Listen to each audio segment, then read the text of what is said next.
जसबीर कौर पत्नी बलजीत राम, गांव जैनपुर, तहसील शाहाबाद, मारकंडा, जिला कुरुक्षेत्र, हरियाणा की निवासी हूँ। कहीं बैठी हो तो हाथ हिला सकती हैं। अगर कहीं बैठी हो तो हाथ हिला सकती हैं। मैं जसबीर कौर पत्नी बलजीत राम, गांव जैनपुर, तहसील शाहाबाद, मारकंडा, जिला कुरुक्षेत्र, हरियाणा की निवासी हूँ। आप ही हैं? बच्चा आया है साथ में? ले आओ इसको, ले आओ, आ जाइए। मेरा मोबाइल नंबर ये है। मैं भोलेनाथ की महिमा का क्या वर्णन करूं गुरुदेव। 2008 में मेरी शादी हुई। 2008 में शादी हुई। 2010 में मेरा पहला बच्चा हुआ, जो बड़े ऑपरेशन से हुआ, लेकिन 4 महीने के बाद वो मर गया। पहला बच्चा मेरा 2010 में जन्म लेकर मर गया। दूसरा बच्चा मेरा 2012 में हुआ, वो भी बड़े ऑपरेशन से हुआ और डिलीवरी के 1 घंटे बाद वो भी मर गया। तीसरा बच्चा मेरा 2015 में जन्मा और 2015 में ऑपरेशन होने के बाद डिलीवरी के समय पर वो बच्चा मर गया। 3 ऑपरेशन हो चुके थे। डॉक्टरों ने और बच्चा करने के लिए मना कर दिया था, क्योंकि सभी बच्चे बड़े ऑपरेशन से हुए थे। तीनों बच्चों के फेफड़ों में पानी था, कहीं ना कहीं तकलीफ थी, वो मर गए। 2022 में अचानक से आपकी कथा सुनने लगी और कथा सुनते सुनते मन में उम्मीद जागी कि भोलेनाथ सबकी झोली भरता है तो हमारी भी भरेगा। मैंने भी बाबा को जल चढ़ाना शुरू किया, पशुपति व्रत रखे, मंदिर में झाड़ू और पोछा लगाना शुरू किया। इसके बाद मेरा गर्भ ठहरा और मेरे भटिंडा की 1 दिन तथा रेवाड़ी की 5 दिन की कथा पंडाल में बैठकर सुनी।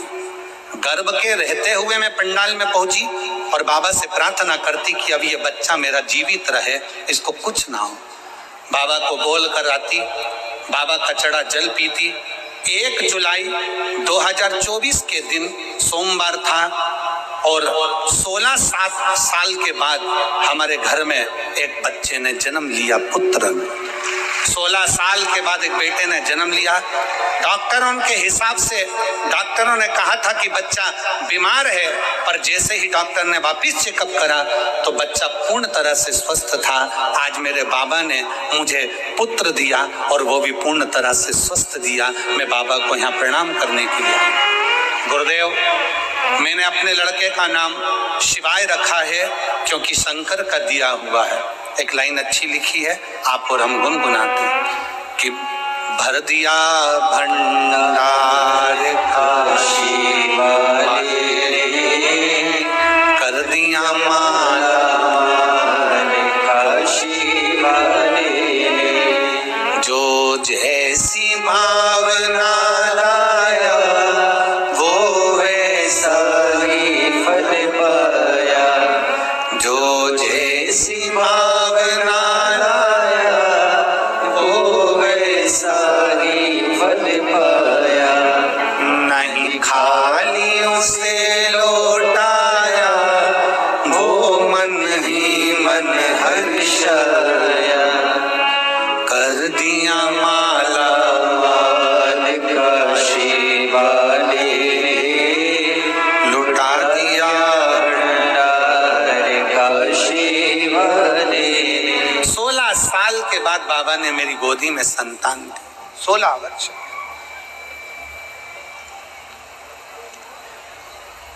पंडाल में बैठकर बस यही मांगा था कि तू अब देना तो स्वस्थ देना, तेरी कृपा, तेरी दया, तेरी करुणा, तेरी उदारता कुछ कम ना हो। फिर निवेदन है मेरी मेरठ की जीजियों, मेरे मेरठ के जीजाओं, मेरी बेटियों, बेटाओं, माताओं, मेरे भाई बहन, ये कथा आज तो 3रा दिन है, 4 दिन की और बची है। कथा जब पूरी हो जाएगी ना, जो कथा के पंडाल तक नहीं पहुंचे ना, वो बाद में पछताएंगे, सोचेंगे अपने नजदीक में तिजोरी खुली थी और हम हीरे बटोर नहीं पाए और खाली हम बटोर नहीं पाए, हम खाली की खाली रहे।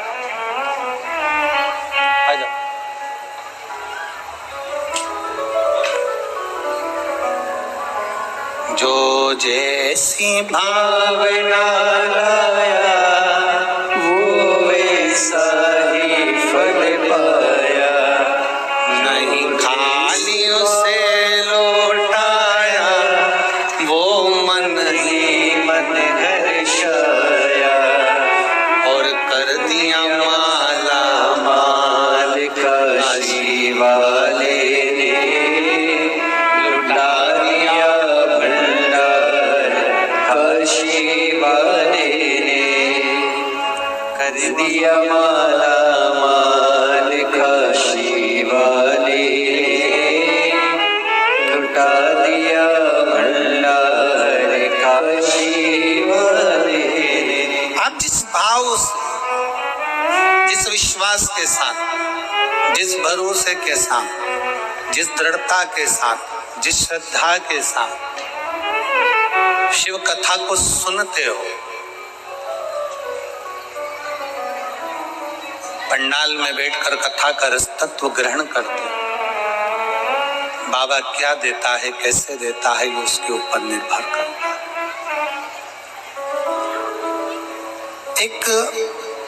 कई लोग ऐसे मिलेंगे संसार में जो आपसे कहेंगे कि क्या करना शंकर के मंदिर जाकर, क्या करूं।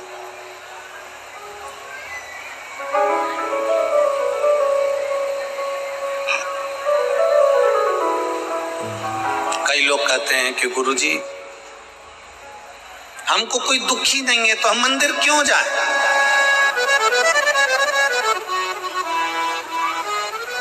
मंदिर क्यों जाया जाए? क्या करेंगे मंदिर जाकर? शिव महापुराण की कथा कहती, आप कितने भी करोड़पति हो, धनपति हो, वैभवपति हो, सत्तापति हो, पर एक बात याद रखना कि तुम्हारा धन, तुम्हारी वैभव, तुम्हारी सत्ता, तुम्हारा पैसा, तुम्हारी दौलत जिस दिन कहीं हॉस्पिटल में पड़े होगे, सारी दौलत तुम्हारी लॉकर में रहेगी, घर पर रहेगी, उस जगह पर केवल तुमने जो शंकर भगवान को एक लोटा जल चढ़ाया है, वो जल तुम्हारा कल बदलेगा, वो बदलेगा।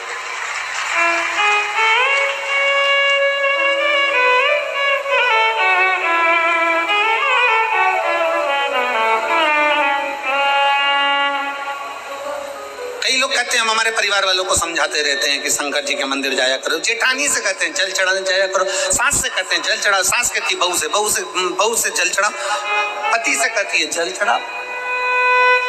भाई, नायक और नालायक, इन दोनों में बड़ा अंतर है। कौन कौन? जम के बोलो जरा, जम के आवाज नहीं आई हमको। पहले नंबर पर नायक, दूसरे नंबर पर नालायक। नायक हमेशा दुश्मनों से लड़ता है और नालायक हमेशा अपनों से ही लड़ता है। नायक हमेशा दुश्मनों से लड़ेगा और नालायक अपनों से लड़ेगा। जो सनातनी होकर भी, हिंदू के धर्म में भी प्रकट होने के बाद, जन्म लेने के बाद भी हिंदू का विरोध करे, जो सनातनी होने के बाद भी सनातन धर्म का विरोध करे, वो नालायक ही होता है, वो नायक नहीं हो सकता।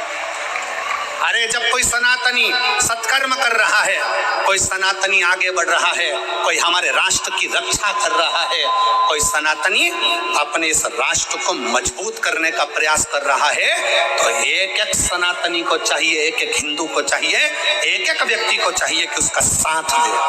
पर कई लोग ऐसे हैं, दिन भर पांव खींचते रहते, दिन भर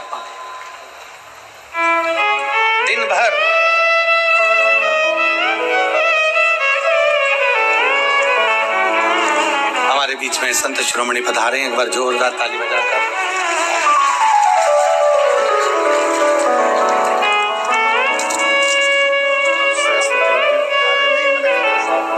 जी जी,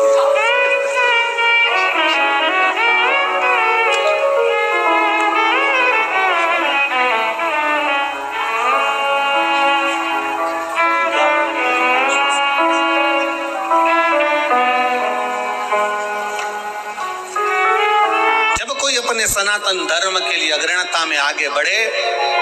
और रोज प्रतिदिन हम और आप देखते रहते हैं, दिन प्रतिदिन रोज देखते हैं कि अपने ही अपने को पांव खींचने में लगे। हमारा सनातन धर्म हमें मजबूत करना है और जितना मजबूत कर सकते हैं उतना करिए।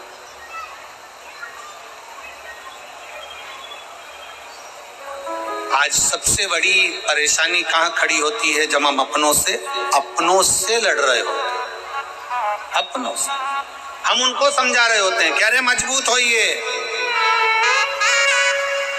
पर जरा सा लोभ, जरा सा धन का लोभ, जरा सी सत्ता का लोभ, जरा सा वैभव का लोभ, जरा सा वोट का लोभ हमें हमारे सनातन धर्म से दूर कर देता है और दूसरे धर्म अच्छे लगते हैं और सनातन धर्म बेकार लगने लगता है।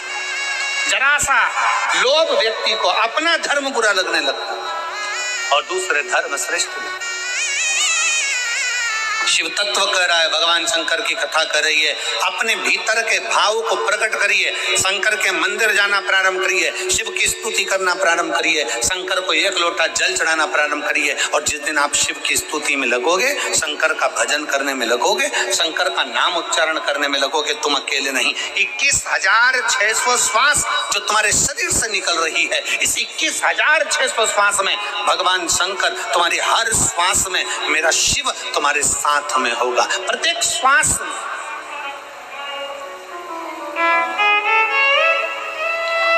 एक कितनी सुंदर कथा आती है शिव महापुराण में। एक पुजारी जी थे दक्षिण के, ब्राह्मण। उनकी एक बेटी थी जिसका नाम था जयंती। क्या नाम था उसका? जम के बोलो जरा। जयंती। हम बीच बीच में आप लोगों से इसलिए बुलवाते हैं क्योंकि आपको स्मरण में रहे, क्योंकि हम जब छोटे थे तब हमारे स्कूल में हमें खड़ा करते थे और सबको बुलवाते थे, 2 एकम 2, सब बोले 2 एकम 2, फिर 2 दूनी 4, सब 2 दूनी 4। क्यों बुलवाते थे? तो हमने एक बार टीचर से पूछा, सर ऐसे बुलवाने से क्या होता? तो कहीं याद हो जाता, और हमें उम्मीद है तुम भी ऐसे पढ़े हो। अरे बोलो तो जम के, ठीक है ना? तो ये याद होना चाहिए।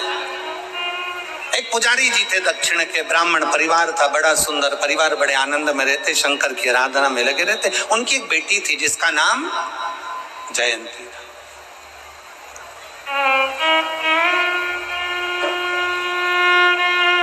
पिताजी मंदिर में सेवा करते, शिव मंदिर में, शंकर जी के मंदिर में आरती, पूजन, अर्चना, आराधना सब करते, सब करते।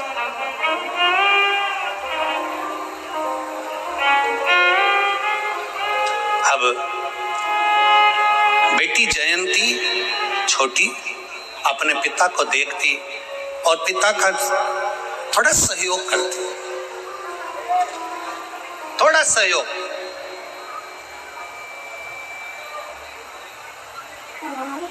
और बहुत मैं जगत की सारी बेटियों से कहना चाहता हूं, जगत के सारे बेटाओं से कहना चाहता हूं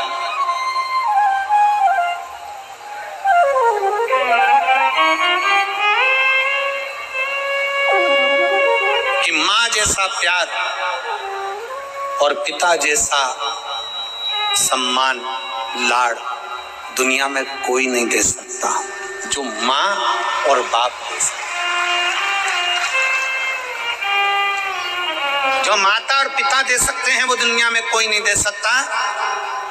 अपने बच्चों के प्रति कितना स्नेह होना चाहिए, अपने बच्चों के प्रति कितनी प्रबलता होना चाहिए, ये शंकर भगवान से सीखना चाहिए। कि शंकर भगवान की परिक्रमा गणेश जी महाराज ने लगा ली थी और गणेश जी को वर मिल गया था प्रथम पूजन का, प्रथम गिनती का।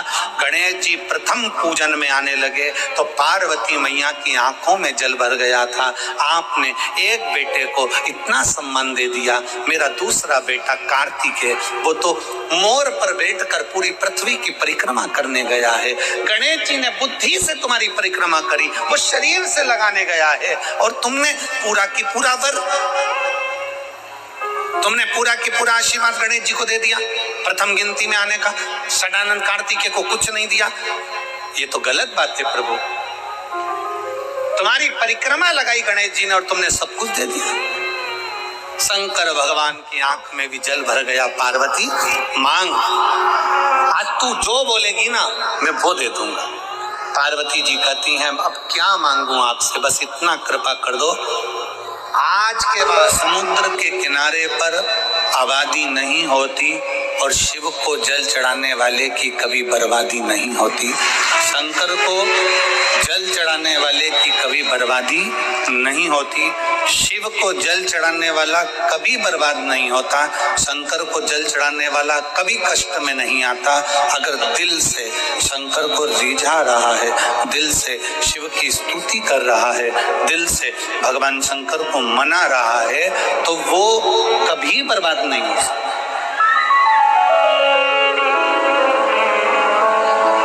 बोल बम का नारा है,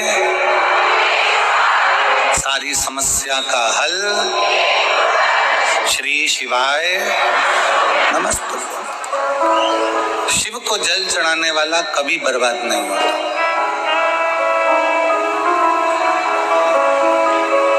शंकर भगवान की स्तुति करने वाला कभी बर्बाद नहीं होता। शिव की भक्ति करने वाला कभी बर्बाद नहीं होता।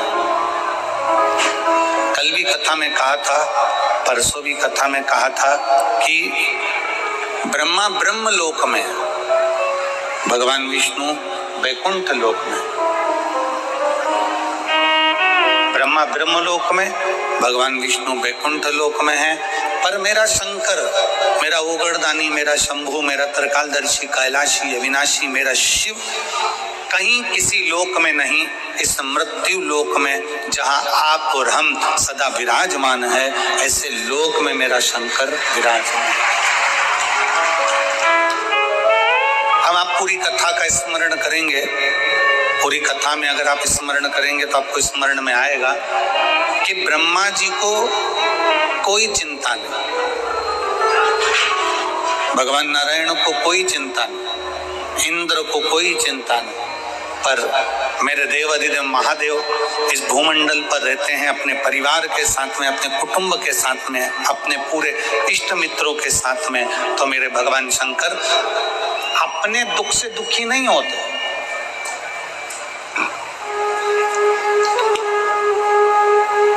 मेरे शिव कभी अपने दुख से दुखी नहीं है। मेरे शंकर अपने भक्त के दुख को देखकर दुखी हो जाते हैं।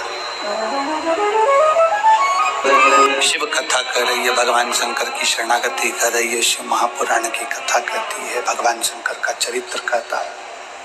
शिव कथा कर रही है, भगवान शंकर का पवित्र कथा वर्णन कर रही है। शिव खुद के दुख से दुखी नहीं है। शंकर भगवान स्वयं के दुख से दुखी नहीं। भगवान शंकर अपने भक्त का दुख नहीं देख सकते।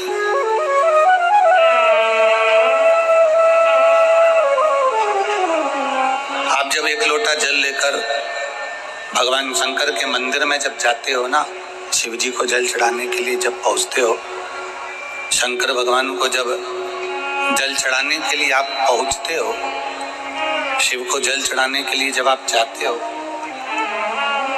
आपका हाथ,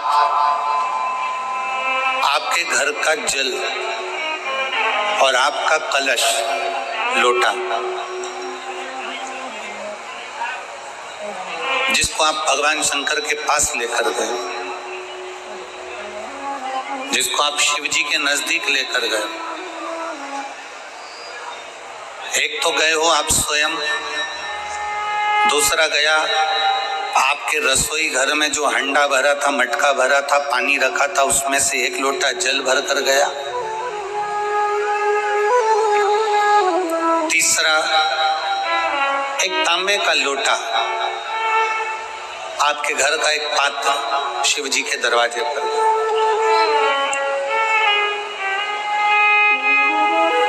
स्वयं भी गए, जल भी गया, पात्र भी गया।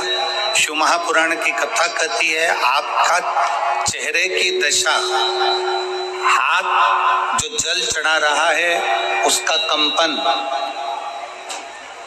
जो पात्र आया है उसकी दशा, और आपने जो अपने घर का मटके का, हंडे का, बाल्टी का एक लोटा जल शंकर को जो चढ़ाया, वो जल से भगवान शंकर समझ जाते हैं कि तुम्हारे घर की दशा क्या है और तू क्या मांगने आया है और तुझे देना क्या है।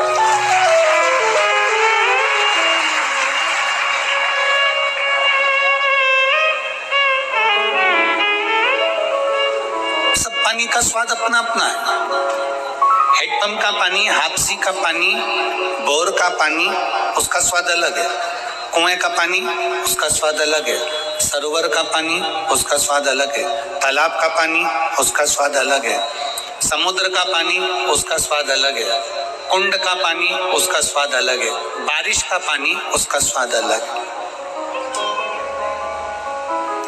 सब पानी का स्वाद अलग अलग है, और जो पीने वाला है वो बता देता है कि ये पानी अपने घर का नहीं है,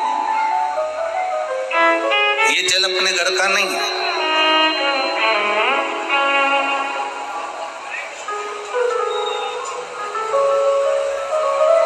नयन का जल भी बता देता है कि ये दुख का जल है कि खुशी का जल है। नेत्र के आंसू भी बता देते हैं कि ये खुशी के हैं कि दुख के हैं। इसलिए शायद शिव महापुराण की कथा कहती है कि हीरा के परखदार बहुत मिलेंगे। शिव महापुराण की कथा कहती है कि हीरा के परखदार बहुत मिलेंगे, हीरा को समझने वाले बहुत मिलेंगे, हीरा को पहचानने वाले बहुत मिलेंगे, हीरा के परखैया बहुत मिलेंगे। पर शिव महापुराण की कथा कहती है कि किसी की पीड़ा के समझने वाले बहुत कम मिलेंगे, बहुत कम। हीरा का परखैया मिल सकता है पर पीड़ा का परखैया नहीं मिलेगा। हीरा को समझने वाला मिल सकता है पर पीड़ा को समझने वाला नहीं मिलेगा। हीरा को जानने वाला मिल सकता है पर पीड़ा को जानने वाला नहीं मिलेगा। शिव महापुराण की कथा कहती है कि खुशी के आंसू और दुख के आंसू दोनों में अंतर होता है।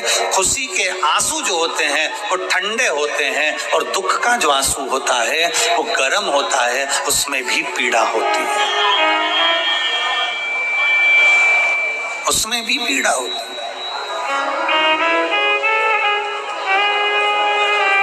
उसमें भी दर्द होता है,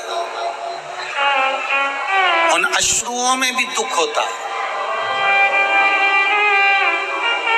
और हम आप सबसे निवेदन करें, बहुत मेरठ की भूमि तो बहुत तेजवान भूमि है। मेरठ की धरा तो बहुत ऊर्जावान धरा है। हम आप सबसे निवेदन करें, आप जोहरी नहीं हो, हीरे को नहीं परख सकते। हम भी जोहरी नहीं है, हम हीरा को नहीं समझ सकते। पर भगवान शंकर ने पृथ्वी पर जिसको जन्म दिया उसको जोहरी बनाकर पैदा किया है, उसको जोहरी बनाकर भेजा है कि आप भले हीरा को न समझो चलेगा, पर अपने नजदीक में कोई दुखी है तो उसकी पीड़ा को जरूर समझना। भगवान शंकर कहते हैं उसकी पीड़ा का स्मरण।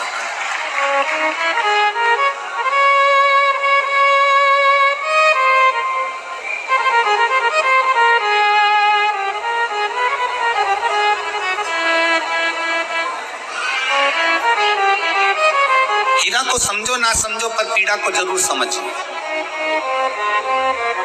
किसी के दर्द को जरूर समझिए, किसी के दुख को जरूर समझिए, किसी की तकलीफों को जरूर समझिए।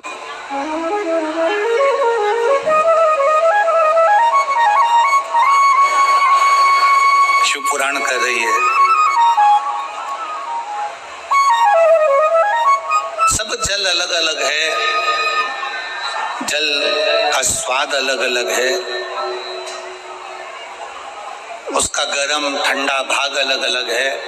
उसी तरह जब हम भगवान देवादिदेव महादेव को जल चढ़ाने के लिए जाते हैं, भगवान शंकर के मंदिर में पहुंचते हैं, शंकर भगवान को जब एक लोटा जल चढ़ाने के लिए उनके करीब में पहुंचते हैं और जब हम दिल से उसको पुकारते हुए, भले हम कुछ ना कहें, कुछ भी ना बोलें, हम अपने मुख से एक शब्द भी ना बोलें, तो भी तब हम भगवान शंकर को श्री शिवाय नमस्तुभ्यम कहते हुए जब जल समर्पित करते हैं तो भोले बाबा समझ जाते हैं, मेरे शंकर समझ जाते हैं कि ये क्यों मेरे दरवाजे पर जल चढ़ाने को आया है, ये क्यों पहुंचा है मेरे पास में, ये क्यों आया है, इसको क्या चाहिए, ये क्या लेने के लिए आया है, क्यों पहुंचा, किस लिए आया है।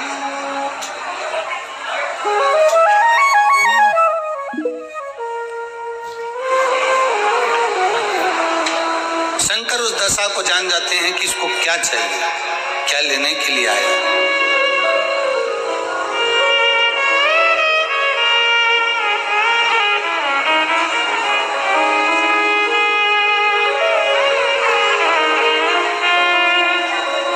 रोज शंकर के मंदिर में प्रतिदिन जाने वाले को और एक और चीज अपने स्मरण में रहे, अगर शिव के मंदिर नहीं जा सकते तो अपने घर में जो शिवलिंग है उस पर जल चढ़ाओ।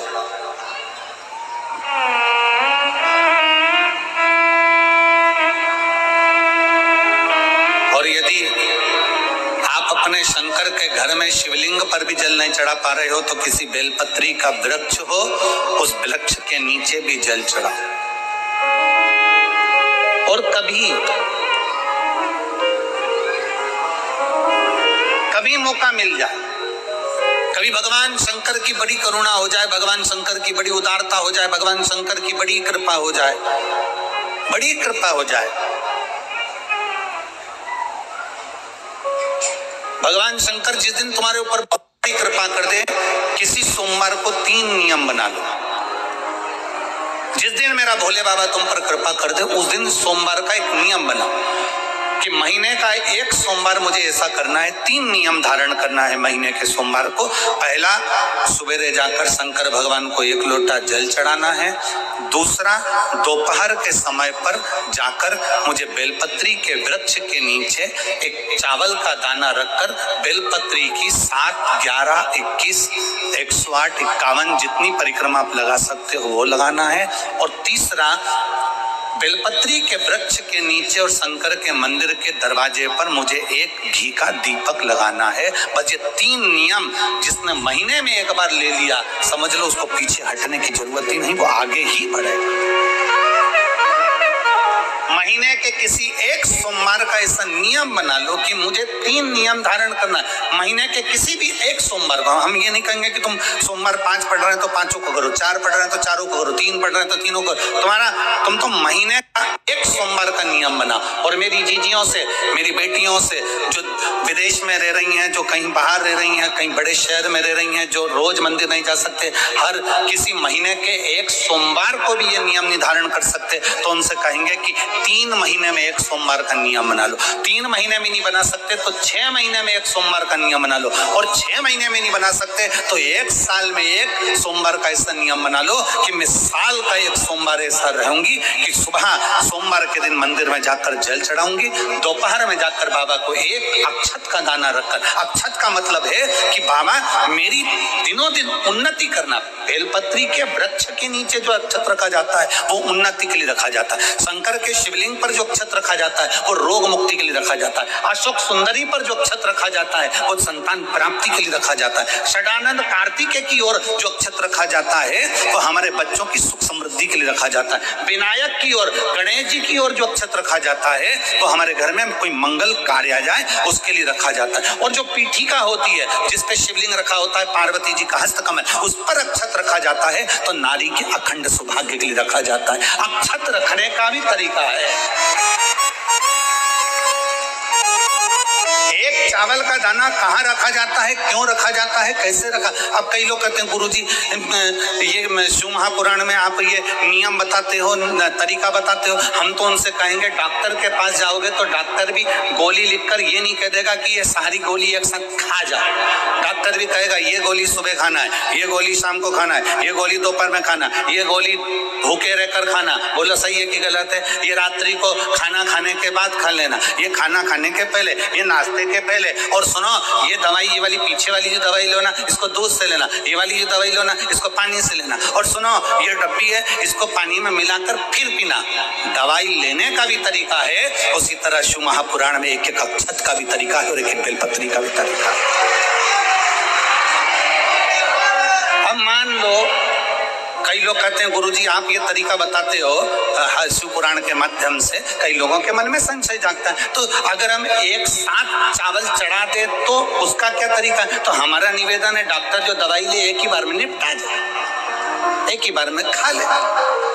दवाई एक बार में पूरी खा गए असर नहीं करेगी, इसमें डॉक्टर का कोई दोष नहीं है। उसने तो बताया था ऐसे लेना ऐसे लेना। और तुमने मैं डॉक्टर साहब ने पूछा दवाई पूरी ली, शाम की दवाई भूल गई थी, सवेरे की दवाई भूल गई थी, ये दवाई भूल गई थी। डॉक्टर कहेगा हमने तो नियम बताया तब तुमने नहीं खाई, तो असर कहाँ से करेगी?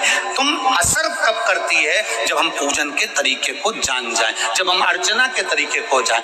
आप साल भर का एक सोमवार निकाल लो, 6 महीने का एक सोमवार निकाल लो, 3 महीने का एक सोमवार निकाल लो, महीने का एक सोमवार निकाल लो, अपने से दिल में बन जाए तो एक सोमवार ऐसा निकालो जिसके 3 नियम धारण हो। पहला, उसी सोमवार जिसको कर रहे हो उस दिन सुबह जल चढ़ाना। दूसरे, दोपहर के समय पर जाकर बेलपत्री के वृक्ष के नीचे एक चावल का दाना रखना और परिक्रमा बेलपत्र की जितनी तुमसे बन जाए, जितनी तुम्हारे शरीर की कैपेसिटी, जितना तुम्हारा शरीर चलते बन जाए। हम तो ये भी नहीं कहते कि तुम भूखे रहकर भगवान का भजन करो, हम कभी नहीं कहते।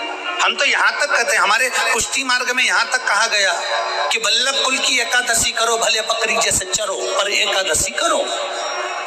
हम तो यहाँ तक कहते हैं कि बहुत समय से कल मेरी एकादशी है, एकादशी है, एकादशी है, एकादशी है, पूरे घर को हिलाकर रख दिया, एकादशी है, एकादशी, एकादशी है।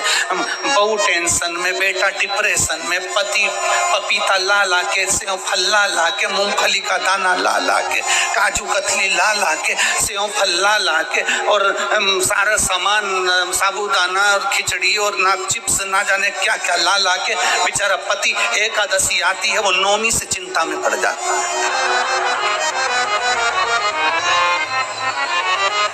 हम तो ये भी नहीं कहते कि तुम व्रत बहुत भारी करो, तुम व्रत उपास भी बहुत टेंशन वाला करो, ना ना ना।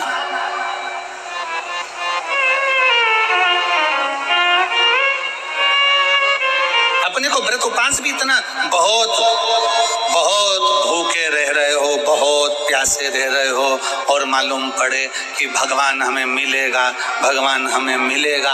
भगवान कहता है कि देख भाई, मैं भी भूखा नहीं रहता, तू भी भूखा मत रहे, मैं भी चकाचक रहता हूँ, तू भी चकाचक रहे, मैं भी अपने। और भगवान शंकर तो ये भी कहते हैं कि अपना परिवार में मत छोड़ो। मेरे पास में पार्वती भी, एक ही देवता है जो विद फैमिली मंदिर में बैठता है।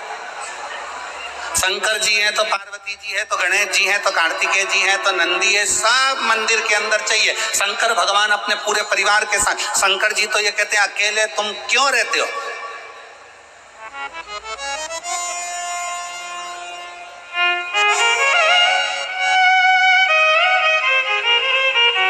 शिव जी की एक बात अपने ध्यान में रखना, कितनी सुंदर बात है शंकर भगवान की, बहुत ध्यान में रखिएगा। भगवान नारायण ने भगवान शंकर का भोजन रखा, विथ फैमिली आए। ब्रह्मा जी ने रखा, आए। इंद्र ने रखा, आए। एक दिन कुबेर को अहंकार आ गया और कुबेर ने मन में सोचा कि मेरे पास में इतना वैभव है, इतना धन है, मेरे पास में इतना वैभव, इतना धन है। कुबेर ने विचार करा कि मैं भी सबका भोजन रखता हूं, मेरा धन देखेंगे, वैभव देखेंगे। सबको बुलाया, सबको। अब कुबेर जी को मालूम पड़ा कि भगवान विष्णु के यहाँ तो केवल 2 हैं, ब्रह्मा जी के यहाँ 2 हैं, इंद्र के यहाँ 2 हैं, गरुण वरुण सारे देवता के यहाँ 2 हैं, शंकर भगवान की फैमिली बड़ी है। तो उन्होंने पत्रिका में लिख दिया श्रीमान श्रीमती।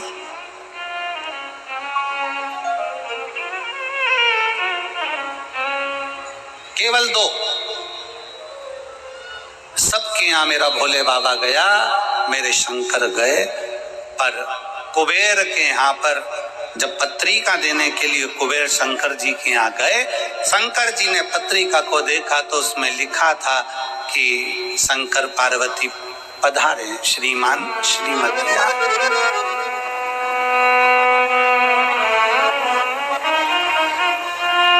कुबेर कौन? एक चोर शंकर जी के मंदिर में चोरी करने के लिए गया। अंधेरा बहुत था, शरीर का कपड़ा उतार कर त्रिशूल में लपेट कर आग लगाकर उजाला कर देख रहा था। शिवरात्रि का दिन था, शंकर जी खुश हो गए और शिव जी ने वर दे दिया, तूने आज शिवरात्रि के दिन मेरे मंदिर में प्रकाश करा है, मैं तुझे कुबेर का राज्य देता हूं। कुबेर नीचे बैठेगा और तू कुबेर के सिंहासन पर बैठेगा। कुबेर की कुर्सी एक चोर को दे दी। अब चोर कुबेर बनकर बैठा है और उस चोर के मन में, या अब जिसने तुझे कुबेर बनाया था तो उसको भी फैमिली बुला लेता, पर उसको भी नहीं बुलाया।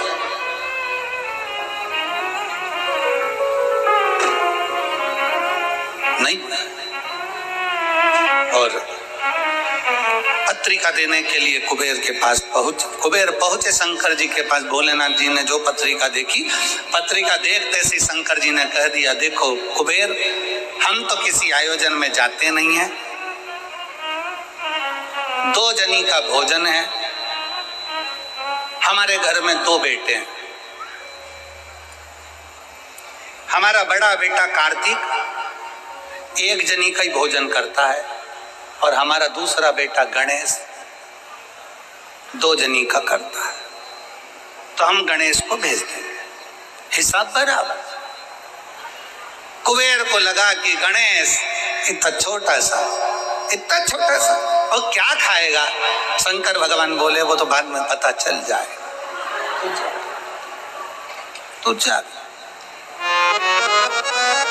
अब कुबेर ने निमंत्रण रखा, 33 कोटि देवताओं के लिए भोजन तैयार करवाया, मंगवाया, भोजन बनवाया, और इतने में सबसे पहले गणेश जी पहुंच गए।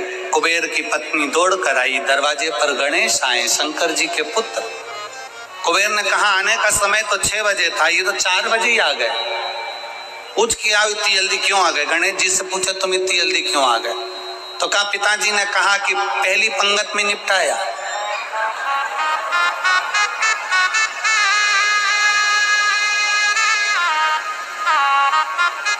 या तो पहली पंगत या आखिरी पंगत, इन दोनों को फायदा रहता है और इन दोनों को नुकसान भी रहता है। जाओ चले जाओ। अब गणेश जी ने कहा कि तो इतने में पत्नी बोली कि अच्छा है पहले आ गए तो अपन खिला के फ्री हो जाएंगे, चलो बिठाओ। आसन लगाया, बिठाया। गणेश जी महाराज ने जो खाना चालू करा, जितना 33 कोटि देवताओं का बना था, गणेश जी पूरा की पूरा खा गए। पत्नी चिल्ला कर बोली ये तो अकेला ही पूरा खा गया। कुबेर जी बोले तो उसमें क्या दिक्कत है? मैं कुबेर, मेरे घर कमी है क्या? भंडारे खोल दो सारे। भंडारे खोल दिए, ला कर गणेश जी को देते गए। कुबेर के खजाने में भी भोजन खत्म हो गया। तब कुबेर ने कहा एक काम करो, दूतों को पृथ्वी पर भेजो और पृथ्वी पे से भोजन मंगवाना चालू करो। गणों को पृथ्वी पर भेजा, भोजन लेकर अंदर जा रहे थे गण। गणेश जी ने बुलाया इधर आओ। ये चावल की बोरी कहाँ ले जा रहे हो? कि अंदर। क्यों ले जा रहे हो? पकाएंगे फिर तुम्हारे लिए लाएंगे। गणेश जी के आधा घंटा लग जाएगा, ऐसी रख दो, रखो यहाँ। सारी बोरियां वहीं रखवा ली, दाल चावल चना सब सूखा की सूखा निपटा गए। पान दो।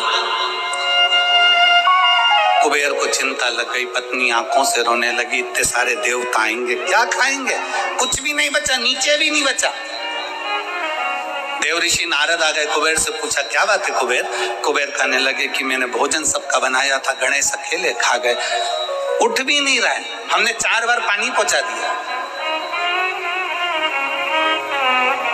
हमने कहा पानी पी लो तो गणेश जी कह रहे थे आधा भोजन होगा तब पीऊंगा, मतलब अभी आधा भी नहीं हुआ है। नहीं, नारद जी ने कहा शंकर जी के पास जाओ। भोलेनाथ जी के पास कुबेर पहुंचे, प्रभु गलती हो गई मुझसे, मैंने 2 जनी का लिखा था, औलाद को संभालने के लिए बाप का आना जरूरी है, मुझे नहीं, औलाद को संभालने के लिए बाप का आना जरूरी है और बाप को संभालने के लिए उसकी पत्नी का आना जरूरी है, मुझे समझ में, मैं भूल गया। शंकर भगवान ने दुर्वा तोड़ी और दुर्वा तोड़कर कुबेर को दे दी और कुबेर से कहा ये दुर्वा ले जा गणेश जी को दे देना। एक दुर्वा शंकर भगवान ने दी थी, कुबेर चलते चलते मन में विचार करे इतना खाया है, एक दुर्वा से क्या होगा। ये जितने रास्ते में चलते जा रहे थे, जितनी दुर्वा मिलती जा रही थी, सब तोड़ तोड़ के रखते जा रहे सब।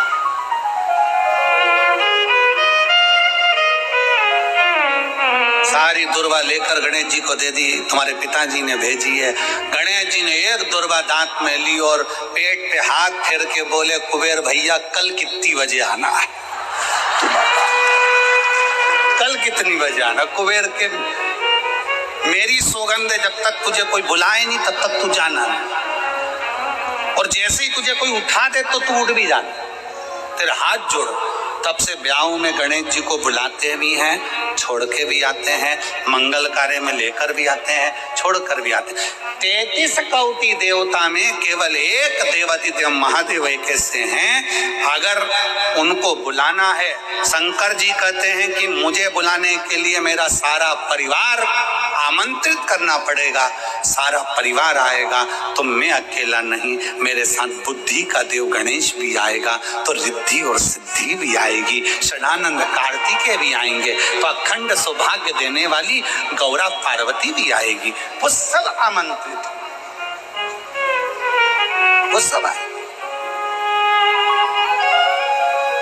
शिव जी कभी नहीं कहते कि तुम परिवार छोड़ दो, शंकर जी कभी नहीं कहते कि तुम घर छोड़ दो, शंकर जी ये भी नहीं कहते कि तुम बहुत घोर व्रत करो। शंकर जी तो कहते हैं कि खूब प्रेम से आराम से जो मिल जाए, समय समय पर जैसा जैसा मिल जाए। एक माता एक भैया लड्डू बांट रहा था कल शाम को, तो एक माता लड्डू बांटते बांटते भैया ने लड्डू दिया तो माता जी बोली है तो गुड़ का मेरे से खवाएगा नहीं, गजक है क्या, गजक है क्या। अब गजक नहीं थी उसके पास में तो उसने कहा गजक तो नहीं है, तो वो चल दिया।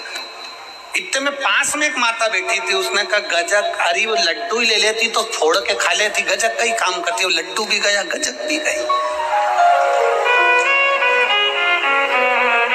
लड्डू भी गया और गजक भी गई।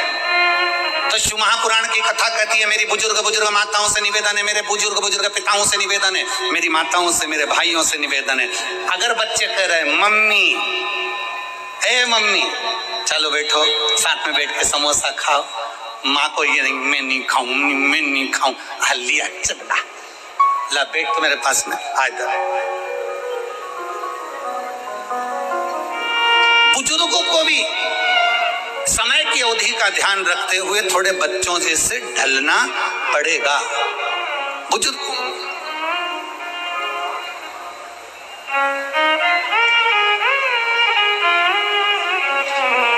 थोड़ा बच्चों जैसा ढलने का प्रयास करना।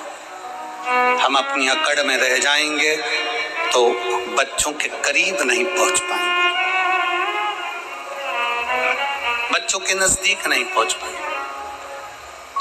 शिव कथा कह रही है, भगवान शंकर का चरित्र कह रहा है, शंकर भगवान तुम्हारे हाथ का लोटा देखकर, तुम्हारा हाथ देखकर, तुम्हारा स्वरूप देखकर, तुम्हारा पानी देखकर पहचान जाते हैं कि इसको जरूरत क्या है,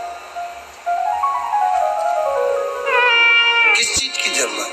शिव जान जाते हैं, शंकर पहचान जाते हैं।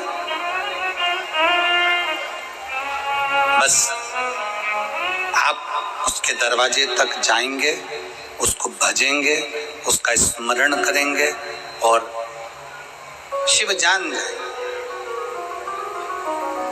जो शंकर का हो गया, जो एक बार भगवान शंकर के मंदिर जाना प्रारंभ कर दिया, शिव की स्तुति करना प्रारंभ कर दिया, शिव महापुराण की कथा में जो रमने लगा, समझ लेना वो अकेला नहीं रहा है। उसके हर श्वास में 21,600 श्वास प्रतिदिन शरीर में से निकलती है।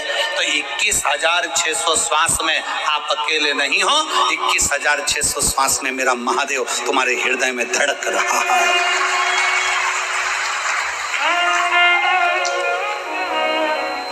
वो एक लाइन स्मरण में आती है ना,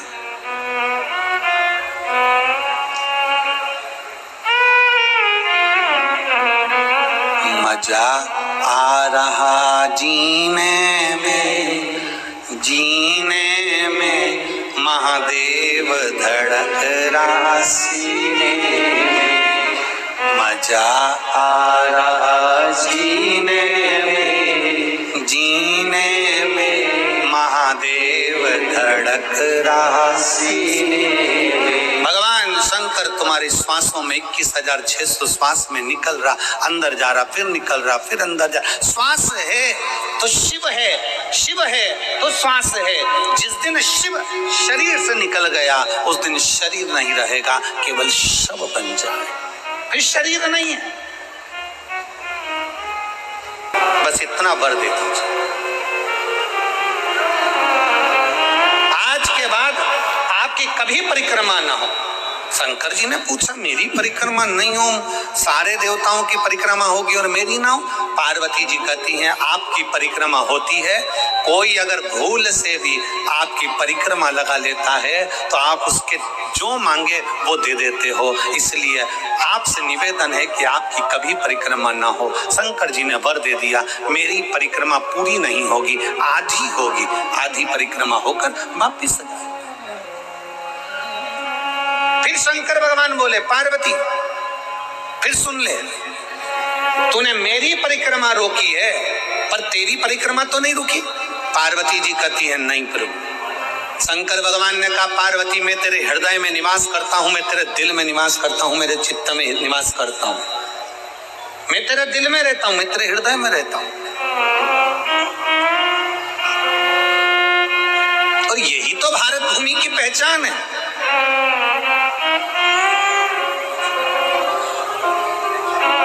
यही भारत भूमि की पहचान है।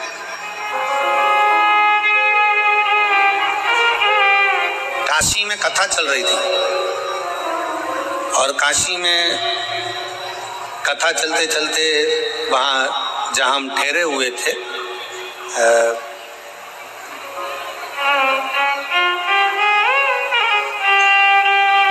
उस स्थान पर कोई चौथे दिन मिलने के लिए आए और वो लड़के थे, युवान बेटाओं ने एक प्रश्न किया, गुरुजी क्या भगवान को जन्म लेने के लिए केवल भारत की भूमि ही मिली? राम जी जन्मे तो भारत की भूमि पर, कृष्ण जन्मे तो भारत की भूमि पर, दत्त प्रगटे तो भारत की भूमि पर, परशुराम भगवान प्रगटे तो भारत की भूमि पर। क्या सारे देवताओं को जन्म लेने के लिए भारत की भूमि मिली? पूरा विश्व पड़ा था, कोई अमेरिका, हालैंड, चीन, कहीं पर भी एक भी भगवान पैदा नहीं हुए, कोई भगवान नहीं जन्मा। गौतम बुद्ध भी जन्मे तो भारत की भूमि पर, महावीर भी जन्मे तो भारत की भूमि पर, रामकृष्ण परमहंस, संत, साधु, सन्यासी, तपस्वी, साधक सब जन्मे तो भारत की भूमि पर।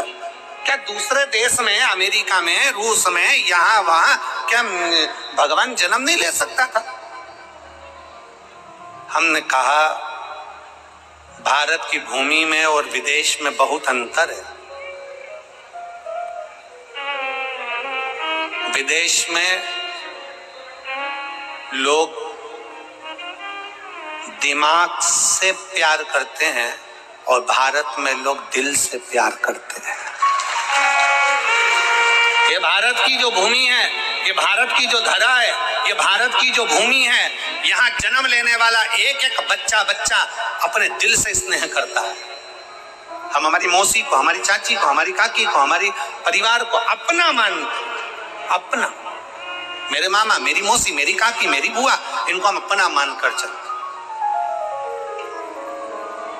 अपना मानकर चलते। इसने बहुत मिला है। कहा महाराज जी,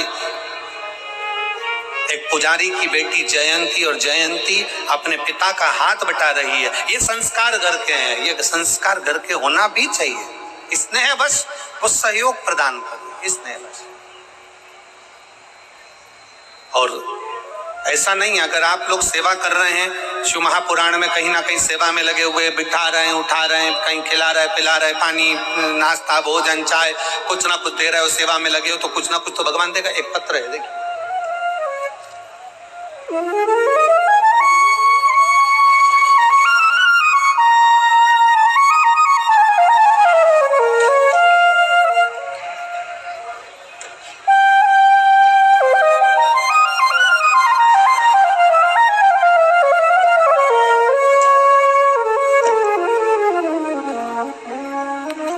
बंसल, मेरे पति का नाम आशीष बंसल, बेटा कृष्णा बंसल, राधे बंसल। कहीं बैठे हैं? अच्छा, यजमान परिवार है का? हाथ उठावा था। श्री शिवाय नमस्तुभ्यं। मेरे भोले बाबा का मैं क्या वर्णन करूं गुरुदेव। मेरे 2 जुड़वा बेटे हैं और एक बेटी है। मेरे दोनों बेटे 6 साल पहले करवा चौथ पर जल गए थे। मेरा एक बेटा कम और दूसरा बेटा तो बहुत ज्यादा जल गया था।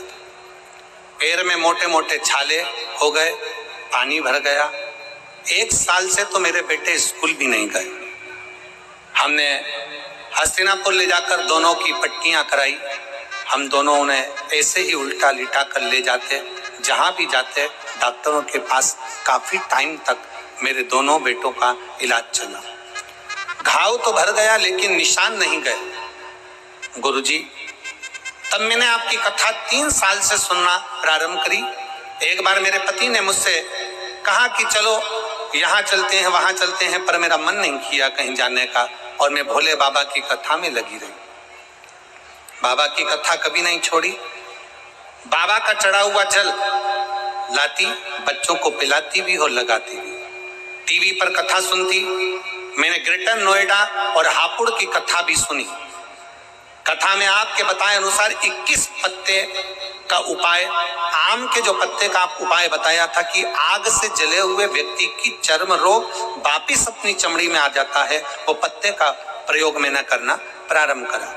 और आज बाबा की कृपा ऐसी हुई गुरुदेव कि मैंने सारे जगह इलाज कराया, पर रोग चमड़ी अपने रंग में नहीं आ रही थी। और आज बाबा की कृपा से 100 में से मेरे 20% रह गया है, बाकी का बाबा ने 80% मेरे बच्चों को ठीक कर दिया और उसकी चमड़ी भी अपने रंग में आ गई। आ जाइए, एक बेलपत्र ले जाओ, बच्चा आया हो तो उसको भी ले आइए। मैं बाबा को धन्यवाद देती हूँ कि बाबा ने आज हमको जजमान पद दिया है। ये मेरे शिव की कृपा है, और तेरी कृपा बिना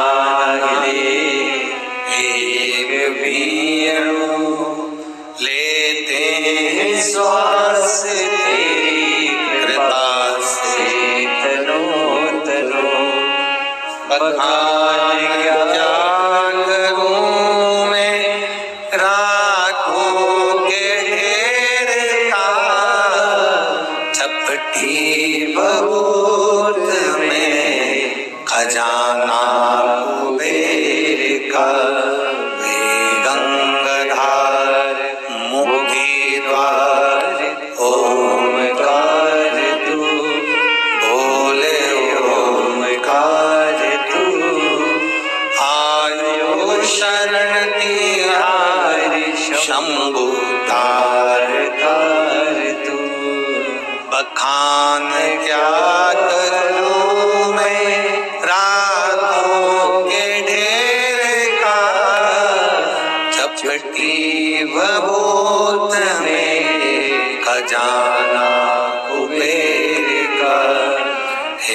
गंगाधर मुक्तिद्वार ओमकार तू भोले ओमकार तू आयो शरण तिहारी शंभु तार तार तू।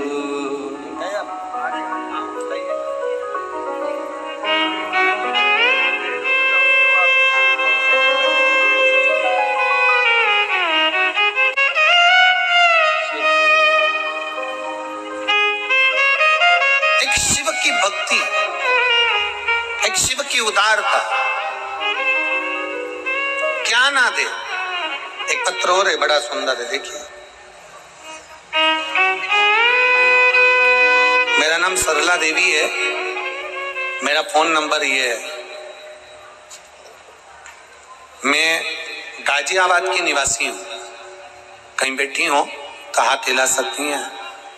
मैं गाजियाबाद की निवासी हूँ, मेरा नाम सरला देवी है, मेरा फोन नंबर ये है।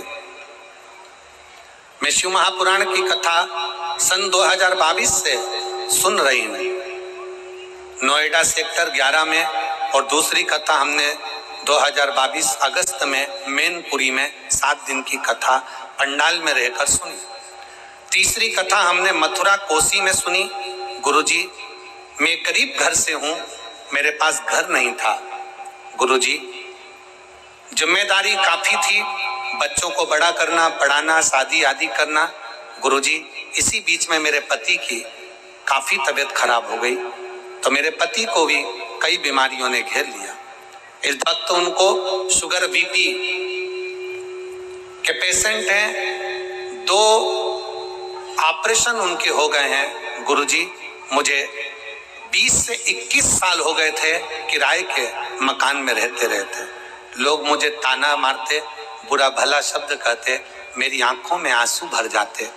गुरुजी, जब से मैंने आपकी कथा सुनी, सुबह उठकर रोज मंदिर में झाड़ू लगाती, पोछा करती, रोज पूजन करती, वहां से रोज बेलपत्री और जल लाती, औषधि के रूप में अपने पति को दे देती। गुरुदेव, 29/11/2024 अक्टूबर को मेरे शंभू ने, गौरी शंकर ने मेरे ऊपर कृपा कर दी। जो मैंने पंडाल में बैठकर मांगा था, जो मैंने पंडाल में बैठकर मांगा था कि 21 साल से किराए के मकान में रह रही हूं, आज मेरे भोले बाबा ने मुझे खुद के मकान में ले जाकर बिठा दिया है। मेरे पास 1 रुपया भी नहीं था, पता नहीं मेरे शंभू ने, मेरे महादेव ने क्या करा। गुरुजी, आज मेरे पति भी आपके आशीर्वाद से ठीक, बाबा की कृपा से ठीक है। मैं बाबा को यहाँ प्रणाम करने आई हूँ, खुद का मकान दिला दिया और स्वास्थ्य भी अच्छा रखा। मैं बाबा को यहाँ प्रणाम करती हूँ। शिव तत्व की प्राप्ति, कहीं बैठी हैं? अगर कहीं बैठी हो तो आ सकती हैं, आ जाओ, आ जाइए, आ जाइए, एक बेलपत्र ले जाना, आ जाइए। शिव तत्व की प्राप्ति, भगवान शंकर की शिव महापुराण की कथा आप बैठकर सुन रहे हो, जहां तुम्हें जगह मिल रही है वहां बैठे हो, कथा का रसतत्व ग्रहण कर रहे हो, अपने दिल से कथा को श्रवण कर रहे हो, दिल से बाबा से प्रार्थना कर रहे हो, तो बाबा देने में कोई कमी नहीं रख सकता। और महाराज, शिव शिव है, शंकर शंकर, ओगड़दानी ओगड़दानी।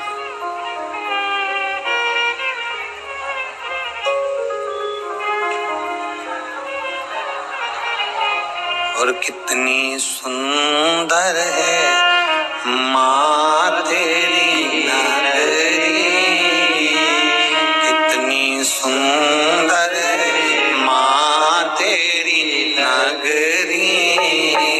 बोले पैदल चले आ रहे, भोले पैदल चले आ रहे। सुंदर है माँ तेरी नगरी,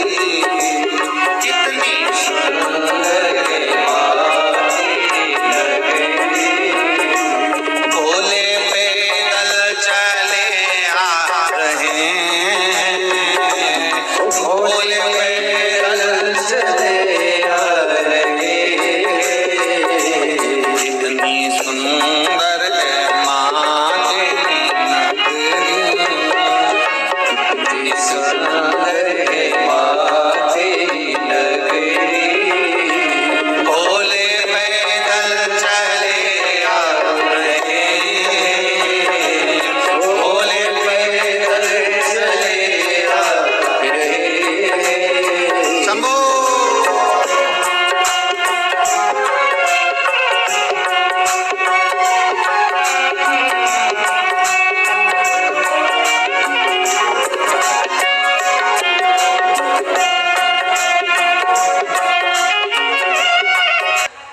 ओगड़दानी भगवान शंकर की कथा कर रही है। एक पुजारी ब्राह्मण की बेटी जयंती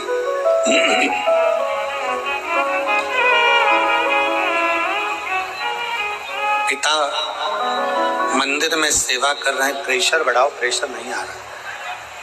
पिता मंदिर में सेवा कर रहे हैं, शंकर भगवान की सेवा में लीन है। बेटी पिता का थोड़ा सा हाथ बटा, अब छोटी सी बच्ची है, छोटी सी। जब वो पिता का हाथ बटाना प्रारंभ करती, पिता मंदिर में जाते उससे पहले वो मंदिर में जाके झाड़ू लगा देते। पिता मंदिर में जाते उससे पहले वो जल भरकर तैयार होते।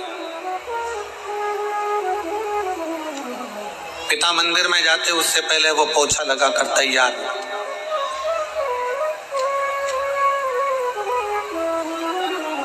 और कल कथा में कहा था, बाबा के दरवाजे की नौकरी साधारण नहीं है।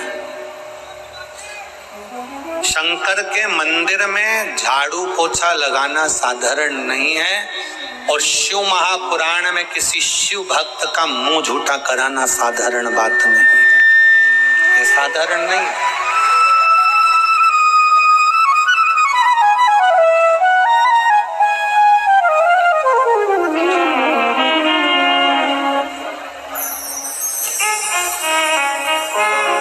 गाजियाबाद से सरला देवी, शिव पुराण, आपको नए मकान की बधाई हो। बहुत देखो, तीन कथा पंडाल में बैठकर कथा सुनी। दीदी कह रही हम बहुत परेशान थे, 21 साल से किराए के मकान में थे और बाबा की कृपा से आज खुद के मकान में विराजमान है। ये शिव कृपा। देवता देते हैं पल्ला झाड़ कर और महादेव देता है छप्पर फाड़ कर। थोड़ा समय लग सकता है पर देने में बाबा कमी नहीं रखता। शिव मंदिर में लगाई झाड़ू, शंकर के मंदिर में करी गई सेवा और शंकर के शिव महापुराण में आए हुए भक्तों की सेवा का फल खाली नहीं जाता। हम अन्य जगह का तो नहीं कर सकते, हम दूसरे स्थान का तो वर्णन नहीं कर सकते, पर शिव महापुराण की कथा पंडाल में बैठकर जो सुनता है, जो आस विश्वास लेकर जाता है, देवाधिदेव महादेव 3 महीने में वो पूरा करता जरूर है।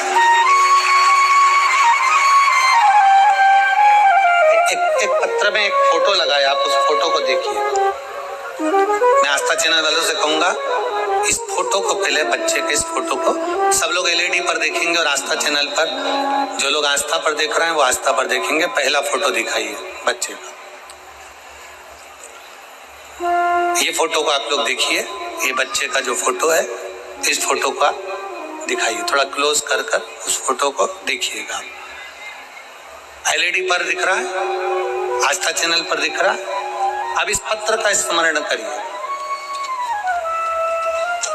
पत्र को आप लोग भी पढ़ेंगे और हम भी पढ़ेंगे साथ में। पत्र जरूर पढ़ना चाहिए क्योंकि हम भी नए, पत्र भेजने वाला आपके क्षेत्र का है, हम भी नहीं पहचानते। पत्र के माध्यम से अपन जानने का प्रयास करें। मेरा नाम पूनम शर्मा है, पति का नाम अनुज शर्मा है। मेरा बेटा दक्षिश शर्मा, जिसकी उम्र 4 वर्ष है। कहीं बैठे हैं? बैठे? बच्चा आया है साथ में, गोदी में लो उसको।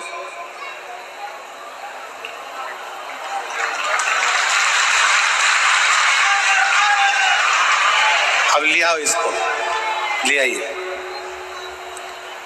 पंडाल में बैठकर कथा सुनने का क्या फल होता है, एक लोटे जल का बेलपत्री खाने का क्या फल होता है, मैं आपको बताना चाहती हूँ। जून 2024 में मेरे बेटे के शरीर पर अचानक से सूजन आ गई। हम डॉक्टर के पास जब बच्चे को लेकर गए तो डॉक्टर ने सारे टेस्ट कराए और जब टेस्ट की रिपोर्ट आई तो उसमें बच्चे को थायराइड बताया। इतने छोटे बच्चे की थायराइड कैसे हो सकता है, बहुत दुख हुआ। फिर हमने 12.5 mg की गोली देना शुरू कर दी। 2 महीने निकले पर बच्चे की सूजन में आराम नहीं हुआ। हमने डॉक्टर से दोबारा पूछा कि आराम नहीं लग रहा है बच्चे को। डॉक्टर ने 25 mg की गोली दे दी। हमने फिर 25 mg की गोली देना शुरू कर दी। बच्चे की हालत अब इतनी खराब हो गई कि मेरे बेटे से ना खड़ा होते बने, ना चलते बने, ना बैठते बने, बस बेड पर पड़ा रहता था। और सूजन भी बहुत बढ़ गई उसकी। हम उसको फिर दूसरे डॉक्टर के पास लेकर गए तो वहां जाने के बाद उसके दोबारा सारे टेस्ट हुए। जब उन टेस्ट की रिपोर्ट आई तो उसमें मेरे बेटे की सारी किडनियां खराब बता दी। बेटे की किडनियां खराब बता दी। किडनी खराब होने की बात सुनकर हमारे घर में जैसे दुखों का पहाड़ टूट गया। हमने डॉक्टर से पूछा कि क्या इतने छोटे से बच्चे की किडनी खराब हो सकती है? तो डॉक्टर ने कहा, हमसे बोला कि आपके बच्चे को थायराइड की वजह से सूजन नहीं है बल्कि इसकी किडनियां खराब हो चुकी हैं। बजाय फिर हमने अपने बच्चे का इलाज शुरू किया। हम फिर मंदिर जाते, मंदिर की साफ सफाई करते, बाबा को 1 लोटा जल चढ़ाते, वही जल अपने बच्चे को देते और शिवजी पर चढ़ी एक बेलपत्र बाबा से औषधि के रूप में मांगकर बच्चे को खिला देते। आपकी कथा 5 अक्टूबर 2024 को हापुड़ में हुई। वहां हम अपने बच्चे को गोदी में डालकर लेकर गए क्योंकि वो चल नहीं पाता था सूजन के कारण। हापुड़ की कथा जैसे शुरू हुई, मेरा बेटा वहां लेकर गए तो वहां हापुड़ की पंडाल में सो गया। बेटा सोया और कथा विराम होने तक वो सोता ही रहा। जब कथा चल रही थी मैंने बाबा से बस यही मांगा कि हे बाबा, बच्चा आपने मुझे दिया है और अब इसकी बीमारी भी आपको ही ठीक करना है।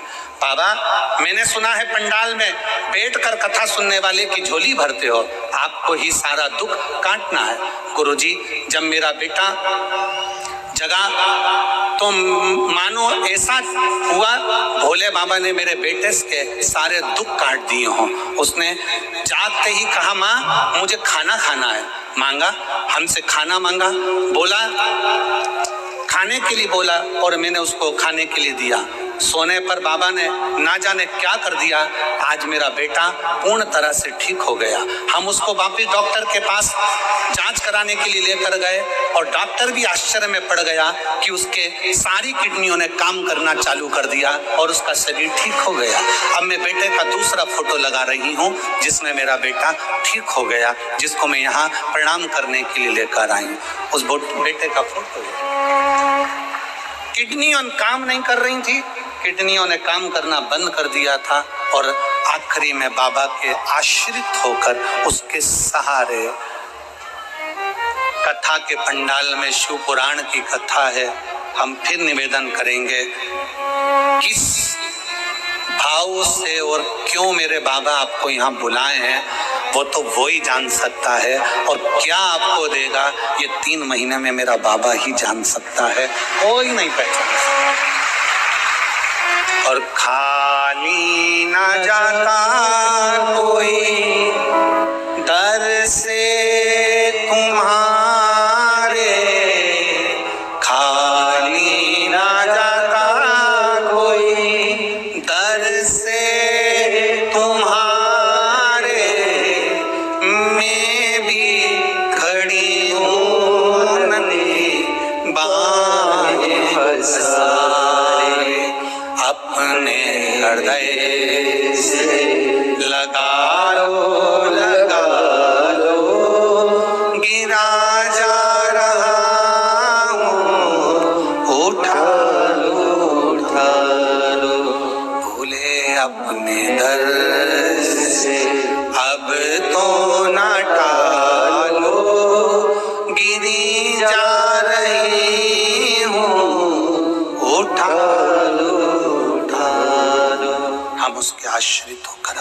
सहारे, हम उसके आश्रित होकर उसके सहारे पर जाएं। क्यों ना सुने वो हमारी? वो हमारा शंकर हो, गर्दानी, त्रिकालदर्शी, कैलाशी, अविनाशी शिव है। शिव महापुराण की कथा नहीं, एक बाप शंकर के रूप में, शिव के रूप में अपने बच्चों से मिलने के लिए आता है। मेरठ नगर में अगर शिव महापुराण की कथा हो रही है तो समझना कि आज तुम्हारे पिता ओघड़दानी शंकर की यह कथा है और आप बच्चों के रूप में शिव से मिलने के लिए आए। शिव से शंकर शंकर है, ओघड़दानी ओघड़दानी है।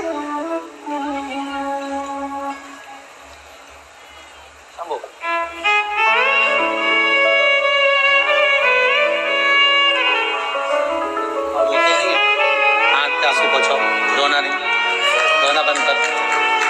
बाबा ने अच्छा कर दिया ना, रोते नहीं। बाबा के साथ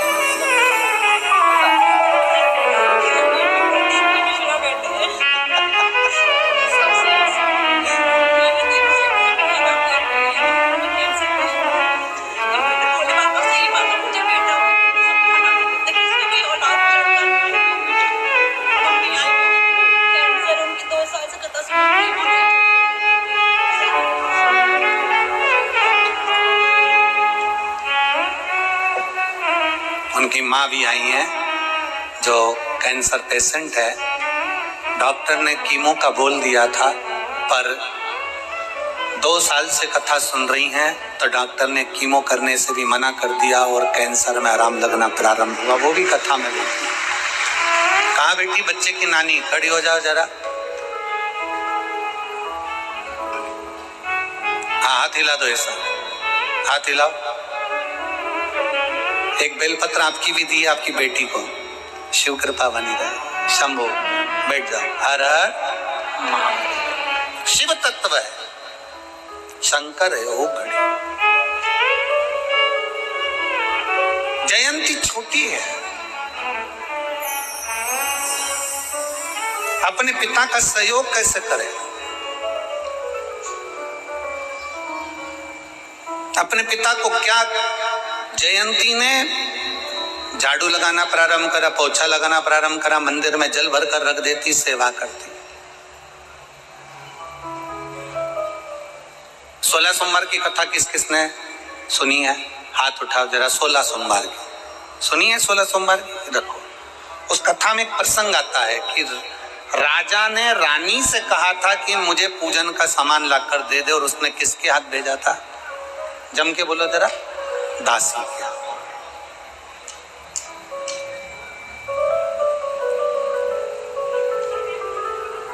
कभी कभी तुम्हारी सास बहू से कह दे कि बेटा मुझे पूजन का ये सामान ला कर दे देना, मेरा बहुओं से निवेदन है 50 काम छोड़ देना, अगर शंकर की पूजन है तो पहले नंबर पर ला कर देना। डर से नहीं, भय से नहीं, ये सोच कर लाना कि आज मेरे भोले बाबा ने अपनी बेटी को अपनी पूजन के लिए याद किया, इससे बढ़कर सौभाग्य और कुछ नहीं हो सकता। डर से नहीं, भय से नहीं कि मैं अगर पूजन का सामान ला कर नहीं दूंगी तो मेरा बुरा हो जाएगा या बेकार हो जाएगा। शंकर कभी किसी का बुरा नहीं करते। शंकर किसी का कभी बुरा नहीं करते। तुम ये मत सोचना कि मैं ला कर नहीं दूंगी तो बुरा लग जाएगा। ना ना, सामान सास बुलवाई, ससुर बुलवाए, पूजन का सामान है, कोई लाने का, बेटी मेरे को शंकर जी की मैं अभिषेक कर रही हूँ, थोड़ा सा दूध रख देना, थोड़ा दूध ला देना, खुश होना। आज मेरे बाप ने, आज मेरे पिता ने, आज मेरे शंकर ने मुझे इस लायक समझा कि मैं भगवान की पूजन की तैयारी कर रही हूँ। मैं पूजन की तैयारी, मेरे शिव ने मुझे इस लायक समझा, मेरे शंकर ने मुझे इस लायक समझा कि मैं पूजन की तैयारी कर सके। और जितनी माताएं बैठी हैं और जितनी मेरी जीजियां बैठी हैं, जितने मेरे जीजा बैठे हैं, आपके घर में पूरे परिवार के लोग अगर अष्टमी नवमी पूजने के लिए आ रहे हैं, करवा चौथ की पूजन भी आप ही के घर में हो रही है, देवी की पूजन भी आपके घर में हो रही है, सारी पूजन आपके घर में होती है, देवरानियां आती हैं, यहाँ रहती हैं, पूजन करती हैं, खाती हैं, पीती हैं, चली जाती हैं। कभी अपने मन में दुख मत उत्पन्न करना कि सारा काम मुझे करना पड़ता है। सब एंजॉय कर कर चले जाते हैं और करना मुझे पड़ता है। सबसे ज्यादा खुश होना कि मेरे देवताओं ने, कुल देवी देवता ने मुझे चुनकर रखा है उनकी पूजन के लिए। कुल देवता ने, कुल देवी ने, भगवान ने हमको चुनकर रखा है उसकी सेवा के लिए। दुख ना करिए। मेरी देवरानी आएगी लक्ष्मी पूजन पे, लक्ष्मी पूजन करेगी, मम्मी के सामने आगे पीछे घूमेगी, मम्मी जी करके, और चली जाएगी। मेरा जेठ आएंगे, जेठानी आएगी, वो ऐसा करेगी, चली जाएगी। अष्टमी पूजने आएंगे, सारा फैलारा मेरे घर में, सारा काम मेरे घर में, सब कुछ मेरे घर में, और वो तो खाएंगे पिएंगे और चले जाएंगे। काम मुझे करना पड़ेगा। ना, भगवान से प्रार्थना करना कि तूने मुझे इस लायक बना कर रखा कि सब मेरे घर में आ रहे हैं और पूजन कर कर जा रहे हैं। तूने इस लायक बनाया।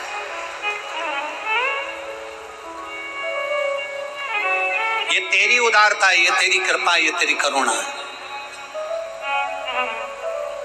हम इस लायक नहीं है, पर उसने हमको इस लायक बनाया। हम बाबा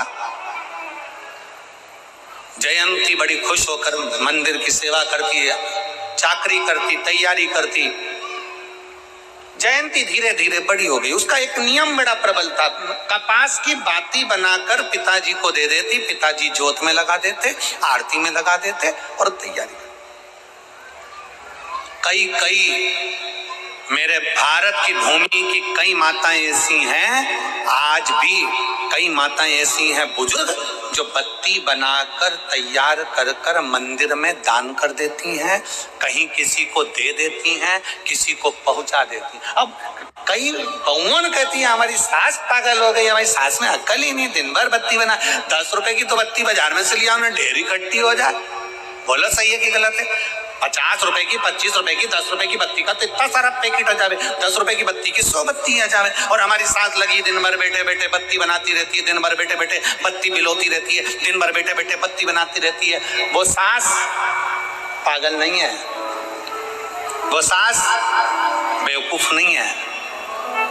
अग्नि पुराण में लिखा है, जब कोई कपास की बाती का निर्माण करता है, कपास की बाती को बनाता है, उसमें जितने कपास के रुए होते हैं, वो एक एक रुए जब जुड़ते हैं और घी में लगकर जिस देवता के सामने लगते हैं, जिसने बाती का निर्माण करा है, उसको 1000 अश्वमेध यज्ञ के बराबर फल प्राप्त हो जाता है।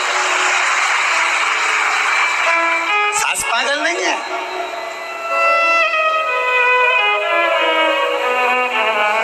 फैशन के दौर में सब कुछ रेडीमेड मिलने लगा, बत्तियां रेडीमेड आ गई, सामान रेडीमेड आ गया, ये सामान रेडीमेड आ गया, पूजन का सामान रेडीमेड। अगर आप कितने भी वीआईपी हो, कितने भी वीआईपी,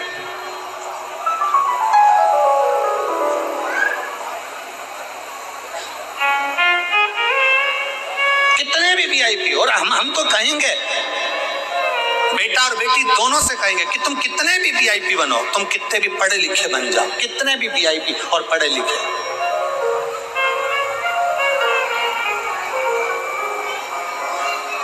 एक बेटों से निवेदन है, कितने भी वीआईपी बनना, पर अपने परिवार को छोड़कर, अपने माता पिता को छोड़कर कहीं दूसरी जगह जाने का प्रयास मत करना।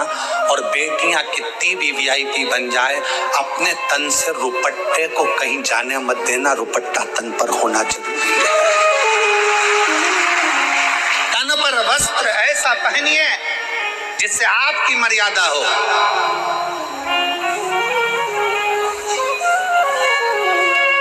आज बड़ी विचित्र दशाओं में लोग वस्त्र को धारण करते हैं, पर मर्यादित वस्त्र धारण करिए, मर्यादा।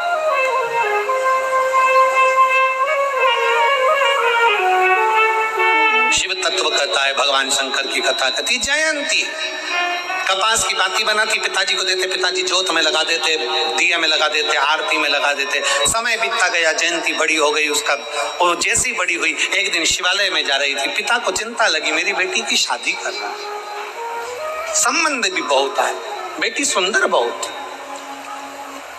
बहुत सुंदर थी, संबंध बहुत आ रहे।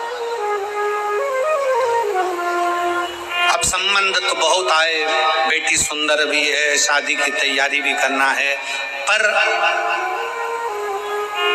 तेरे भरोसे मेरी गाड़ी, तू जाने तेरा राम जाने। अब उसके आश्रित हो गए, उसके भरोसे हो गए। एक पत्र है, उस पत्र में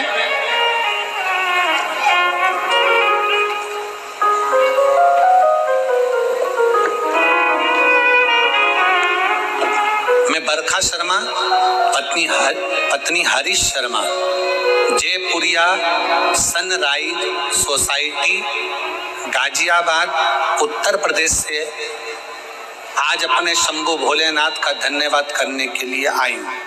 पत्र को आप लोग एलईडी पर पढ़िएगा। मेरा मोबाइल नंबर ये है, कहीं बैठी हो तो हाथ हिला सकती हैं। मैं बरखा शर्मा, पत्नी हरीश शर्मा, जयपुरिया सनराइज सोसाइटी, गाजियाबाद, उत्तर प्रदेश से आई हूँ। कहीं बैठी हैं, हाथ हिलाइएगा। अच्छा, पीछे एलईडी में छुपे हुए हैं क्या? आ जाओ, एक बेलपत्र ले जाना। आ जाइए, आ जाइए। बेटा आया है क्या आपका? बेटा आया है साथ में? नहीं आया।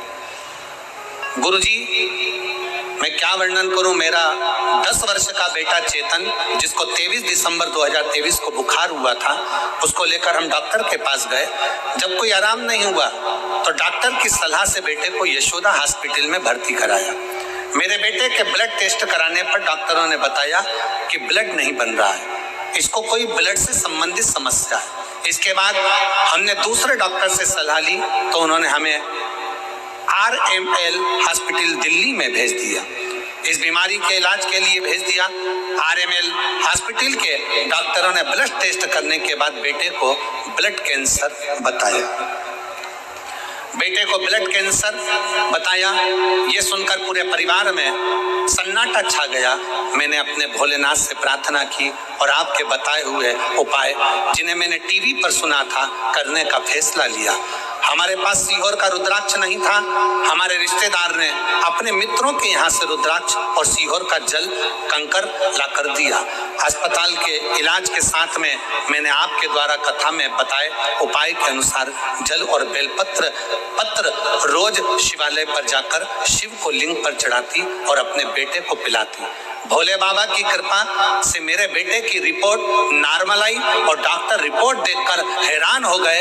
उन्होंने फिर से ब्लड सैंपल उतारा और दोबारा टेस्ट कराया, वह रिपोर्ट भी नॉर्मल आई। आज मेरा बेटा कैंसर से मुक्त है। मैं बाबा को यहाँ प्रणाम करने के लिए आई, मैं शिव को नमन करने के लिए। एक विश्वास आपके भीतर हो, कोई दूसरा नहीं आएगा। आपका चढ़ाया गया एक लोटा जल सारी समस्या का हल, केवल एक लोटा जल। अब यहाँ ना तो बेल है, ना बबूती है, ना ढोंग है, ना प्रपंच है, ना छल है, ना बेईमानी है, केवल आप और आपका महादेव है। आप शिव के आश्रित होकर जब उसके पास में जाते हो, शंकर से अपने दिल की बात कहते हो, शिव उसको स्वीकार करता है। हम तो बाबा के भरोसे चलते हैं, हम तो बाबा के भरोसे चलते हैं। ये दुनिया वाले जलते हैं, ये दुनिया वाले जलते हैं, हम तो बाबा के भरोसे चलते हैं। शिव के आश्रित हो जा, शिव की शरणागत।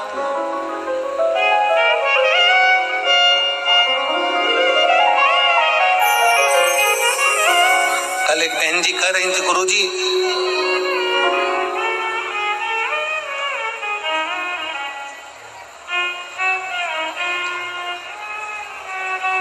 हमने पूछा कथा में आ रही हो? अरे गुरुजी बहुत भीड़ है। अच्छा, तो फिर कथा में नहीं आई। अरे गुरुजी माँ वो ट्रैफिक बहुत सारा हो जाता है ना। हमने कहा माँ, जो शंकर की कथा के ट्रैफिक में एक बार फंस जाता है वो दुनिया में दूसरी जगह कभी नहीं फंस पाता है, ये भी याद है। यहाँ आते ही लोग इसलिए शिव महापुराण की कथा में लोग क्यों आते हैं कि हम वहां अपने बाप के घर जा रहे हैं, अपने पिता के पास जा रहे हैं। और शंकर हमारे पिता शिव महापुराण की कथा में आप सबको मालूम है कि जाएंगे, भीड़ भी होगी, ट्रैफिक भी लगेगा, सब कुछ, और उसको मालूम है कि जितना फंसूंगी यहाँ दुनिया में कभी नहीं फंसूंगी, यहाँ अगर उलझ गई तो संसार में नहीं उलझूंगी, ये उसको भी मालूम। उसको अंदाजा इस चीज का कि मैं जाऊं, कथा में बैठूं, शिव की भक्ति करूं।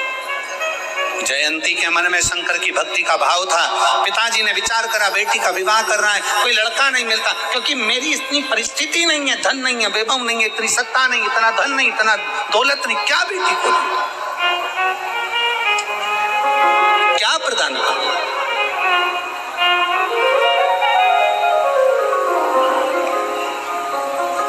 जब मेरे पास में इतना धन नहीं है, इतना दौलत नहीं, क्या करूंगा। फिर निवेदन है, कपास की बात आ जाओ, कपास की बेलपत्र,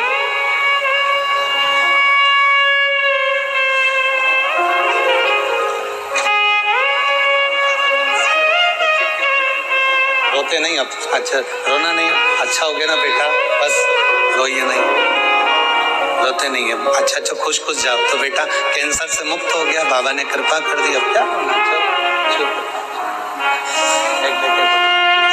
रोना नहीं है, आंसू पोंछ के जाओ बाबा के यहाँ से, तो खुश होकर जब तो बेटा कैंसर मुक्त हो गया, और क्या चाहिए शिव करता।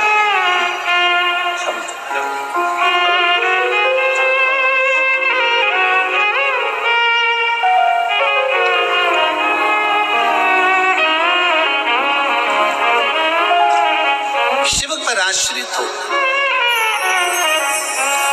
बेटी ने बाती बाती बना बना कर दी, पिता पूजन में लगे थे। आज नगर का राजा, उसका बेटा पुष्कल निकल कर जा रहा था। राजा के बेटे पुष्कल ने जयंती को देख लिया,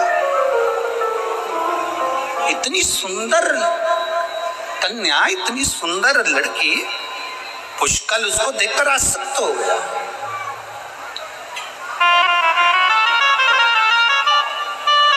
पुष्कल आसक्त हो गया उस लड़की की और जयंती की ओर।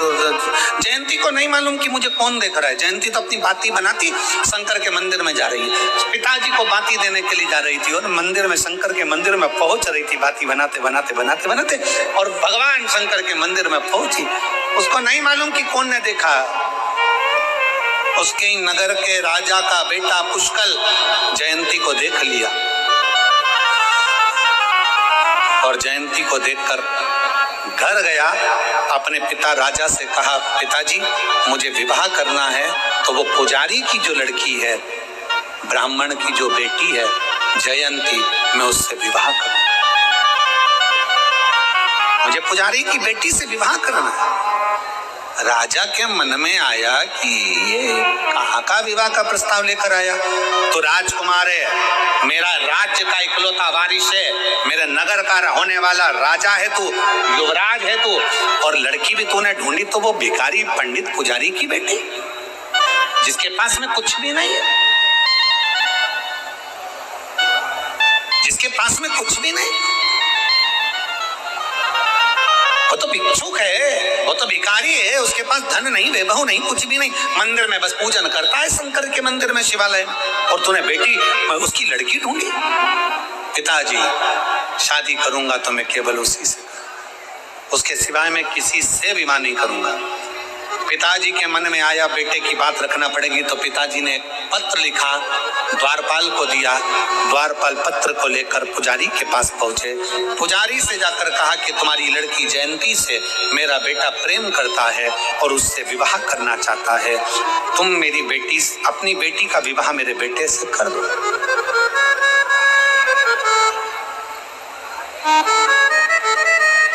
अपनी बेटी का विवाह मेरे बेटे से करो।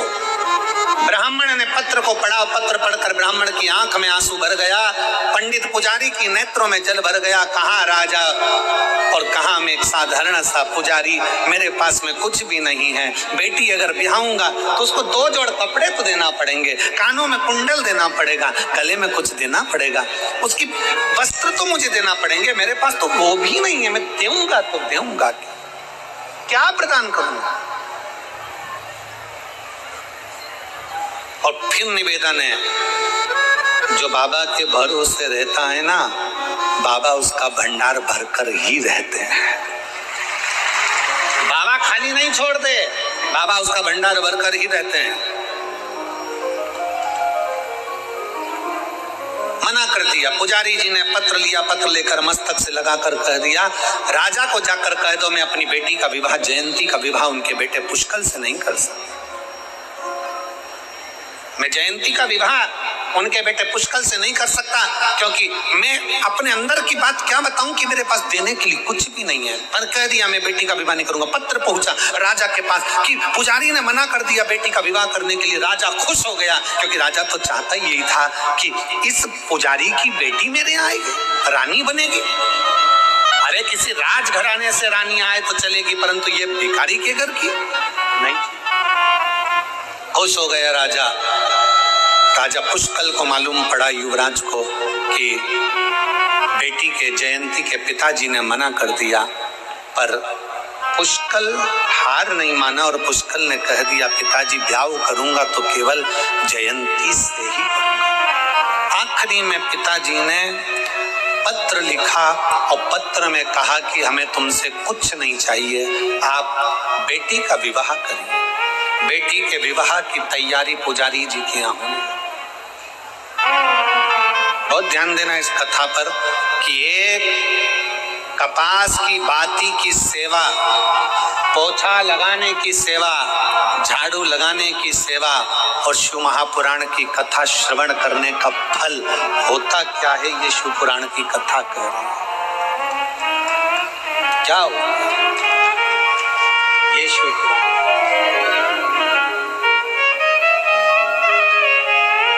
और मेरे भोले तेरी नौकरी सबसे बढ़िया है, सबसे खरी। तेरे दरवाजे की चाकरी सबसे बढ़िया है, सबसे खरी। जब से तेरा गुलाम हो गया, तब से मेरा भी नाम हो गया। जब से तेरा गुलाम हो गया, तब से मेरा भी नाम हो गया। वरना औकात क्या थी मेरी, सबसे बढ़िया है, सबसे खरी। भोले बाबा तेरी नौकरी सबसे बढ़िया है, सबसे खरी। शादी की तैयारी करी जाए, विवाह की तैयारी होने लगी। पिता के पास देने के लिए कुछ नहीं था।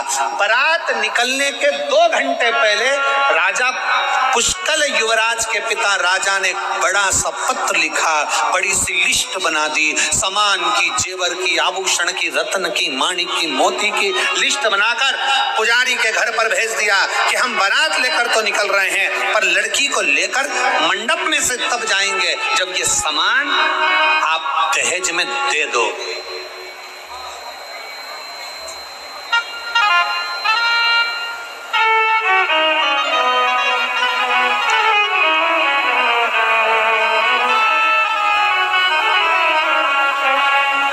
मेरठ के जीजियों,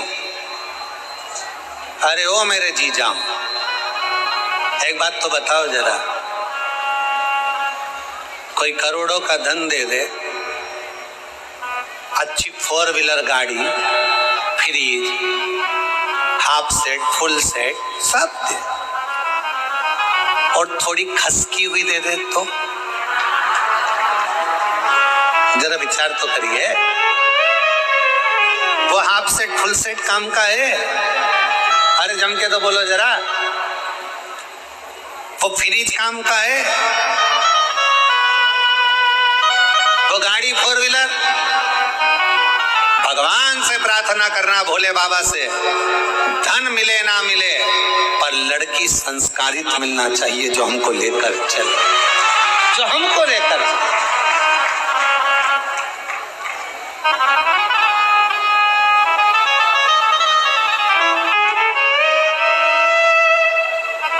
अब पत्र पहुंचाया बड़ा सारा, उसमें लिस्ट में पूरा लिख दिया। पुजारी जी को कहाँ समय? पुजारी जी तो पत्र लेकर सीधे कमर में खोसा, कमर में खोस के मंदिर में पहुंच गए। मंदिर में पहुंचे तो मंदिर में पहुंचने पर उन्होंने बेटी को खबर करवाई कि बेटा आज बाती खत्म हो गई है, बाती भेज दो। और बेटी ने, दुल्हन बनी बेटी ने बाती बनाकर भेज दी पिताजी के पास में। पिताजी ने घी में डुबोकर बाती शंकर के मंदिर में लगा दी। मंदिर में लगाई, पत्र कमर में से नीचे खसक गया। वो पत्र शंकर के मंदिर में रह गया। शिव के मंदिर में जब पत्र पड़ा था, पुजारी जी दिया लगाकर बारात की तैयारी करने लगे। चिंता मेरे भोलेनाथ को पड़ गई। जो एक बार भी शंकर के मंदिर में दीप लगा देता है, शंकर उसका हाथ पकड़कर भंडार भरना प्रारंभ कर देते हैं। ये शिव तत्व कथा। चोर को कुबेर बनाने वाले मेरे शंकर हैं, लक्ष्मी को भी धन देने वाले शंकर हैं, लक्ष्मी को नारायण देने वाले शंकर हैं, और कुबेर को भी संपदा देने वाले शंकर हैं। इसलिए उनका नाम कुबेरेश्वर महादेव है। कुबेरेश्वर महादेव। कई लोग सीओर आते हैं कुबेरेश्वर धाम पर, कुबेर भंडारी के दरवाजे पर कई लोग पहुंचते हैं। हम उनसे एक ही बात कहते हैं, यहाँ से जाने के बाद बैग मत खोलना, 3 महीने बाद वापिस आओगे, जो मांग कर जा रहे हो बाबा वापिस देता ही है। उसका धाम ही ऐसा है। उसका नाम कुबेरेश्वर महादेव है। आया, भंडार भरा, चले गए। वहां कोई नहीं मिलेगा तुमको, केवल एक कंकर शंकर। कंकर उठाओ, पूजन करो, एक कंकर उसमें से लेकर आ जाओ, रुद्राक्ष मांगो बाबा से, बाबा ये रुद्राक्ष नहीं हमारा भंडार है, लेकर अपने घर आ जाओ। बड़े प्रेम से भोजन प्रसादी सुबह से शाम तक चलती है। सुबह 10 बजे चालू होती है, दोपहर में 3 बजे तक भंडारा चलता है, शाम को 7 बजे फिर वापस खिचड़ी प्रसाद चालू हो जाता है। प्रेम से निःशुल्क भोजन प्रसाद पाओ, आराम से हॉल है, खूब प्रेम से सो, बाबा के चरणों में पड़े रहो। क्या मिलता है? उसके दरवाजे पर मात्र जाकर सो जाने से, उसके दरवाजे पर मात्र जाकर पड़ जाने से। इस पत्र में इस बहन ने लिखा, मेरे लड़के को ले जाकर मैंने केवल कथा के पंडाल में ले जाकर केवल मैंने उसे सुना दिया, और उसकी नींद भी लग गई, पढ़ा रहा। क्या दिया उसने? आखिरी में उस बहन ने लिख दिया कि डॉक्टर भी आश्चर्य में पड़ गया कि किडनियों ने काम करना कैसे प्रारंभ करती है। उसके पत्र में उसने लिख दिया कि किडनियां काम कैसे कर सकती है। क्या देता है? जिस दिन कथा का छठा दिन होता है, पूरी दुनिया के लोग इस कथा के पंडाल में रात को सोने के लिए, कथा श्रवण करने के लिए आते हैं।